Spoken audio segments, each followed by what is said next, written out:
تم چلے جاؤ۔ امام حسین علیہ السلام مدینہ سے نکل پڑے، منزلیں طے ہوتی آئیں، 3 شعبان مکہ پہنچے، 8 ذی الحج کو مکہ سے چلے، 2 محرم اچانک چلتے چلتے مظلوم کربلا کا گھوڑا رکا، مظلوم نے گھوڑا تبدیل کیا، دوسرے گھوڑے نے بھی قدم نہیں اٹھایا، تیسرے پہ سوار ہوئے چلانے کی کوشش قدم نہیں اٹھایا، 7 گھوڑے بدلے۔ امام جانتے تھے حقیقتوں کے اظہار کے لیے امام معصوم سوال جواب کا انداز اختیار کرتا ہے۔ امام اپنی وعدہ گاہ تک پہنچ گئے تھے، لوگوں کو سمجھانے اور مطمئن کرنے کے لیے فرمایا یہاں کے لوگوں سے پوچھو اس سرزمین کا نام کیا ہے؟ کسی نے کہا آقا اسے غازریہ کہتے ہیں، یہ غازریہ کی بستیاں ہیں۔ فرمایا کوئی اور نام؟ اسے نینوا کہتے ہیں، کوئی اور نام اسے شط فرات کہتے ہیں، کوئی اور نام ایک آواز یقال لہا کربلا۔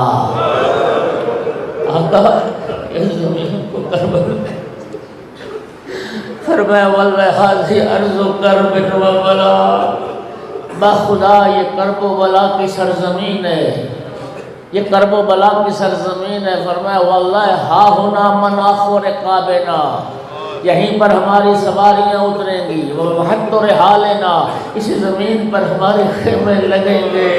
پہلے دن کربلا پہنچے، بتا دیا ساتھیوں کو کوئی دھوکے میں نہ رہے، ہا ہونا یقتل رجالنا، ہمارے مرد یہیں مارے جائیں گے، تذبح اطفالنا، ہمارے بچے اسی زمین پر ذبح ہو جائیں گے، تذبح نساؤنا، رسول کی بیٹیاں یہیں میں قیدی بنائیں گے۔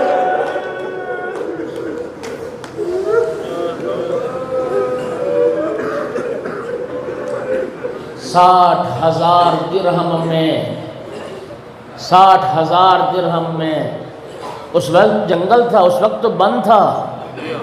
مظلوم کربلا نے اس خطہ کربلا کو بنی اسد کے لوگوں سے خرید فرمایا، زمین ان سے خرید لی، اور زمین خریدنے کے بعد پھر بنی اسد کے ہی حوالے کر دی۔ فرمایا مظلوم نے ملکیت میری، لیکن اب تمہارے تصرف میں رہے گی، لیکن میری شرطیں صرف 3 ہیں، 3 شرطوں پر زمین کو تم استعمال میں لانا۔ پہلی شرط یہ ہے جب عاشور کا دن آئے گا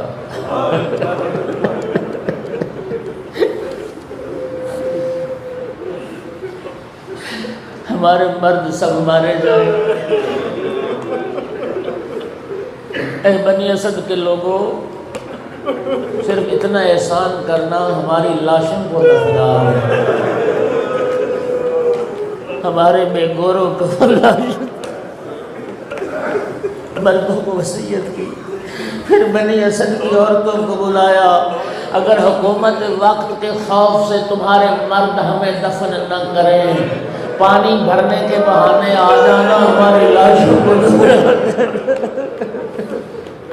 پھر بنی اسد کے بچوں کو بلایا، اگر تمہارے ماں باپ ہمیں دفن نہ کریں، کھیل کے بہانے آ جانا، ایک ایک مٹھی خاک کی اٹھا کے ہماری لاشوں میں ڈال دینا، تمہارا کھیل ہو جائے گا، غریبوں کے لاشیں دفن ہو جائیں۔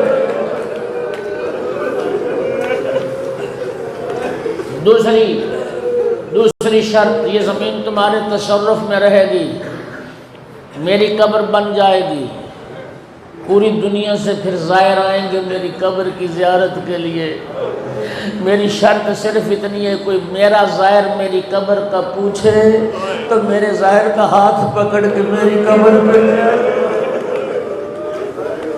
انہیں بتانا یہ غریب حسین کی قبر۔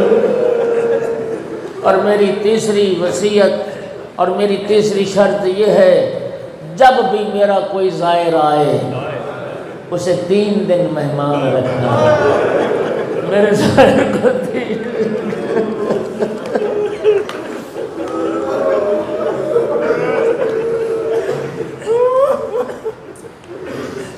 واہ آقا، وصیت بنی اسد کے لوگوں کو تھی اور وصیت کربلا میں رہنے والوں کو تھی، جو 40 پہ گئے گواہی دو۔ خدا کی قسم آج پورا عراق زائرین حسین کے لیے مہمان بے زبان۔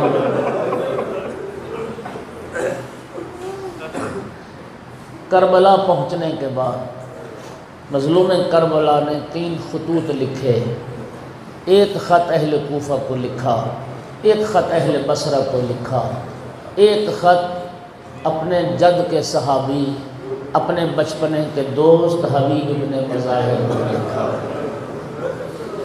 جناب حبیب کو جو خط لکھا، بسم اللہ الرحمن الرحیم، من الحسین ابن علی للرجل الفقیہ، حبیب ابن مظاہر الاسدی، یہ خط ہے حسین ابن علی کی طرف سے ایک مرد فقیہ کے نام۔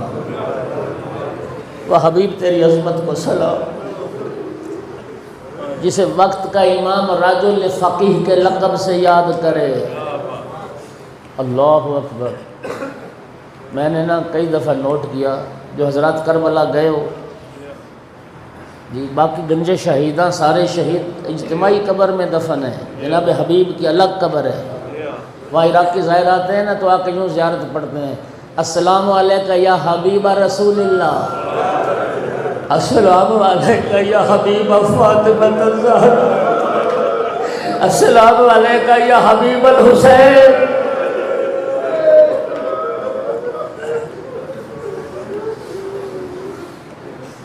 اما بعد، خط کا مضمون، اما بعد فإنا نزلنا کربلا، حبیب ہم کربلا پہنچ گئے، فأنت تعلم قرابتنا من رسول اللہ، حبیب تو تو جانتا ہے میرا رسول سے کیا رشتہ ہے، انت ذو شمت وغیرہ، اے حبیب تو تو صاحب غیرت مرد ہے، ان ارادت نصرتنا فاقدم الینا عاجلا، حبیب اگر میری مدد کا ارادہ ہے نا تو پھر جلدی کربلا آ جائے، اگر میری مدد کا ارادہ ہے۔ مولا کا قاصد کوفہ پہنچا بڑی مشکل سے، دوپہر کا وقت تھا، زوجہ جناب حبیب زوجہ کے ہمارا کھانا کھا رہے تھے، دق الباب ہوا، جناب حبیب دروازے پہ، کون؟ ایک آہستہ سے آواز، یا نا برید الحسین، میں حسین کا قاصد ہوں۔ دروازہ کھولا، قاصد نے خط دیا، مولا کا خط لے کے چوما، بوسہ دیا، آنکھوں سے لگایا، مضمون خط کھولا، پڑھا، مضمون سے آگاہ ہوا۔ زوجہ نے پوچھا حبیب کس کا خط ہے؟ کہا فرزند زہرا کا خط ہے۔ کیا لکھا فرزند زہرا نے؟ مجھے اپنی مدد کے لیے کربلا بلایا ہے۔ حبیب کیا ارادہ ہے؟ حالات اتنے سنگین تھے، باپ بیٹے سے دل کی بات نہیں کرتا، بیٹا باپ سے نہیں کرتا، بیوی شوہر سے نہیں کرتی، شوہر بیوی سے نہیں کرتا۔ زوجہ نے پوچھا حبیب پھر تمہارا ارادہ کیا ہے؟ زوجہ کے ایمان کو پرکھنے کے لیے حبیب کہتا ہے قاسم کی ماں تو جانتی ہے میں بوڑھا ہو چکا ہوں، تیر تلوار نیزہ چلانے کی اب مجھ میں ہمت کہاں ہے۔ خدا کی قسم کنیز زہرا کہتی حبیب تجھے حیا نہیں آتی؟ رسول کا بیٹا مدد کے لیے اور تو بات نہیں کرتا ہے۔ پھر کہتا قاسم کی ماں میں چلا گیا، ابن زیاد گھر برباد کر دے گا، فصلیں اجاڑ دے گا، تمہیں قید کر لے گا۔ غیرت ایمانی سے اٹھی، اپنے سر سے دوپٹہ اتار کے حبیب کے سر پہ دیا، کہتی بیٹھ گھر میں عورتوں کی طرح، کربلا کا رخ کر کے کہتی فرزند رسول کاش میں مر دوں۔ جب پرکھ لیا نا زوجہ کے ایمان کو، اب حبیب کہتے ہیں قاسم کی ماں گھبرا نہیں، قاسم کی ماں جب کل قیامت کا دن آئے گا میں تجھے حسین کی ماں کے سامنے شرمندہ نہیں ہونے دوں گا، میں جاؤں گا فرزند زہرا کی نصرت کے۔ اجرکم علی اللہ۔ خط لیا، جناب مسلم ابن اوسجہ یہ بھی صحابی رسول ہیں، جناب حبیب بھی صحابی رسول ہیں، مسلم کے دروازے پر آئے، دق الباب کیا، زوجہ باہر آئی، بھائی مسلم کدھر ہیں؟ زوجہ نے بتایا داڑھی کو خضاب کرنا چاہتے تھے، مہندی خریدنے بازار تک گئے ہیں۔ جناب حبیب پیچھے پیچھے آ گئے، جناب مسلم ابن اوسجا خضاب کے لیے مہندی خرید چکے تھے۔ مسلم بھائی میں تمہاری تلاش میں تمہارے گھر گیا تھا، تمہاری زوجہ نے بتایا کہ خضاب خریدنے گئے ہیں، مہندی لینے گئے ہیں۔ مسلم میں تجھے ایک ایسے خضاب کی خبر دینے آیا ہوں، اگر وہ خضاب داڑھی میں لگاؤ گے قیامت تک رنگ نہیں اترے۔ حبیب کھل کے بات کرو۔ مسلم یہ فرزند زہرا کا خط آیا ہے، نصرت کے لیے کربلا بلایا ہے، خدا کی قسم جو مہندی خرید چکے تھے زمین پہ دے ماری کہ اب یہ داڑھی اس مہندی سے خضاب نہ ہوگی، سر کے خون سے خضاب۔ وقت تمام ہوا، تلوار گھوڑا غلام کو دیا کہ چھپتے ہوئے خفیہ راستوں سے کوفے کے باہر فلاں مقام پر میرا انتظار کرو۔ جناب حبیب کو آنے میں دیر ہو گئی، غلام نے دیکھا حبیب کا گھوڑا رو رہا ہے۔ جب گھوڑے کو روتے دیکھا، جناب حبیب کا غلام کہتا ہے میرے آقا کا گھوڑا تو رو نہیں، اگر کسی وجہ سے میرا آقا حبیب نہ پہنچا میں تیری پشت پر سوار ہو کے کربلا جاؤں گا۔ جب حبیب کے غلام نے یہ بات کی، جناب حبیب قریب پہنچ چکے تھے، حبیب نے یہ آواز سن لی۔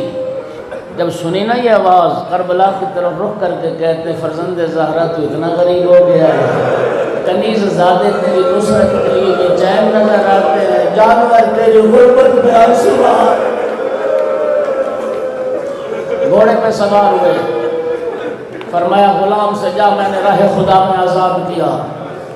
غلام عرض کرتا ہے آقا یہ کہاں کا انصاف ہے، اپنی خدمت کی بات تھی مجھے ساتھ رکھا، رسول کے بیٹے کی خدمت کا موقع آیا، مجھے جدا کر رہے، مجھے لے چلے کربلا، میں بھی اپنی جان فرزند رسول پر قربان کروں گا۔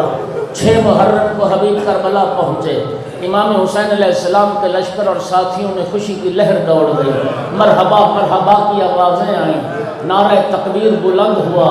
یہ آوازیں جب رسول زادیوں کے خیموں تک پہنچی، میری آقا زادے نے فرمایا اماں فضا اب تک تو جو آ رہے تھے میرے بھائی کے قاتل آ رہے تھے، یہ کون آئے میرے بھائی کے لشکر میں، یہ مبارک بادیاں کسے دی جا رہی ہیں، جا کے پتہ کر۔ جناب فضا نے آ کے پتہ کیا کہ حبیب آئے ہیں، آپ نے خبر دی آقا زادی آپ کے بھائی کا دوست حبیب آ گیا ہے، عزادار و حبیب کا سننا تھا۔ میری آقا زادی نے فرمایا اماں فضا جا حبیب کے پاس اور حبیب سے کہہ دے حبیب بھائی علی کی بیٹی سلام کرتی ہے۔ اللہ دارو جناب فضا نے سلام پہنچایا، حبیب روتے روتے خاک کربلا پر بیٹھا، خاک اٹھا کے سر میں ڈالی، منہ میں ماتم کر کے کہتا ہے اے امیر عرب کی شہزادی، اے رسول کی